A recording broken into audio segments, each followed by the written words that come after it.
নমস্কার বন্ধুরা, মোমের রান্নাশালে সবাইকে স্বাগত। আমার আজকের রেসিপি ছোলার ছাতু দিয়ে ডবল রোল। এই ছোলার ছাতু দিয়ে ডবল রোলটা কিভাবে বানিয়েছি সঙ্গে থাকুন। তাহলে শুরু করছি আজকের রেসিপি ছোলার ছাতু দিয়ে ডবল রোল। প্রথমে আমি গ্যাস অন করে কড়া বসিয়েছি। তাতে আমি 1 চামচ তেল, দারচিনি, লবঙ্গ, এলাচ দিয়েছি। তার মধ্যে পরিমাণ মতো নুন, স্বাদ মতো চিনি, সামান্য পরিমাণ হলুদের গুঁড়ি হাফ চামচ লঙ্কার গুঁড়ি, হাফ চামচ জিরে গুঁড়ি, হাফ চামচ ধনে গুঁড়ি, গোলমরিচের গুঁড়ো চামচের 4 ভাগের 1 ভাগ দিয়ে আমি জল সামান্য পরিমাণ জল দিয়ে ছোলার ছাতুর পুরটাকে রেডি করে নিচ্ছি। প্রথমে একেবারেই বেশি জল দিয়ে দিলে হবে না, ছাতুটা ডেলা বেঁধে যাবে, ভালো তৈরি হবে না পুরটা। সেই কারণে অল্প অল্প জল দিয়ে এইভাবে নাড়াচাড়া করে পুরটাকে রেডি করে নিতে হবে।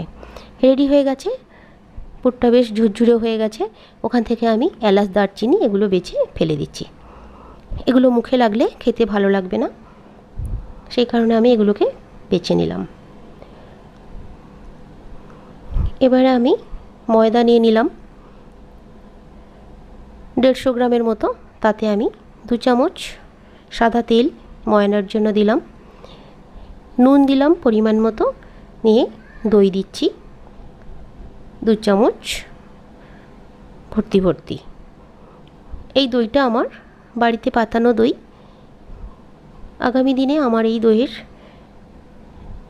দই বসানোর পদ্ধতিটা দেয়া থাকবে, আপনারা যদি পারেন দেখে নিতে পারেন। তার জন্য আমার চ্যানেলটাকে অবশ্যই সাবস্ক্রাইব করুন, পাশে থাকা বেল আইকনটি প্রেস করুন আমার রান্নার নতুন রান্নার নোটিফিকেশান তাহলে পেয়ে যাবেন। এবারে আমার মাখানো হয়ে গেছে। মাখিয়ে আমি চাপা দিয়ে খানিকক্ষণ রেখে দিয়েছিলাম। তারপর ওখান থেকে আমি একটু বড় আকারে লেচি কেটে নিলাম। আমার যেহেতু বড় বেলন পিঁড়ি নেই, সে কারণে আমি থালার পিছনে এইভাবে বেলে নিচ্ছি। একটা বেশ বড় থালা নিয়েছি, নিয়ে বড় করে বেলে নিলাম এবং বেশ পাতলা করে বেলতে হবে, না হলে কিন্তু ভাজা ভালো হবে না।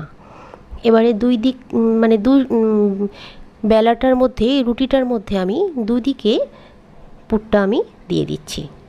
দিয়ে এইভাবে একটা সাইড একটা পুরের উপরে ভাঁজ করে দিচ্ছি, আবার অন্য দিকটা ওই একইভাবে মুড়ে দিচ্ছি। দিয়ে এই রেসিপিটা বাচ্চাদের খুব পছন্দ লাগবে। বাচ্চাদেরকে টিফিনে যদি এই রেসিপিটা দেন স্কুলে, তাহলে ওরা মজা করে খাবে, দেখবেন একটুও পড়ে থাকবে না। এভাবে দুই দিক থেকে আবারও ভাঁজ দিয়ে দিলাম।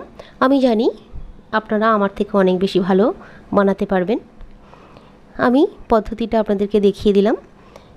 এবারে কড়াই একটু পরিমাণ মতো তেল দিয়েছি। দেখুন, যেহেতু ডবল রোল একটু তেলের পরিমাণটা বেশি দিতে হবে। দিয়ে তেল খুব ভালো গরম হয়ে গেলে তারপরে দিতে হবে এটা, না হলে কিন্তু প্রথমে দিয়ে দিলে তেল টেনে নেবে সব। এবারে ছাড়ার পরে গ্যাসের আঁচটা একটু কমিয়ে দিতে হবে। তারপর এইভাবে ধীরে ধীরে ভাজতে হবে, তাহলে দেখবেন ভাজাটা ভেতর পর্যন্ত খুব ভালোভাবে হয়ে যাবে। আমার প্রত্যেকটা রান্নায় আমার একই কথা বলা থাকে যে ভাজার পদ্ধতিটা কিন্তু রান্নার জন্য খুব জরুরি। ভাজার পদ্ধতিটা যদি ভালো হয় তাহলে যে কোনো রান্নার স্বাদ অত্যন্ত বেড়ে যায়। রেডি হয়ে গেছে। তার সঙ্গে আমি একটা আলুর ছোট্ট করে তরকারি বানিয়ে নিয়েছি। ডবল রোলটা এভাবে কেটে পরিবেশন করলে বেশি ভালো লাগবে, তাই একটু কেটেও নিয়েছি।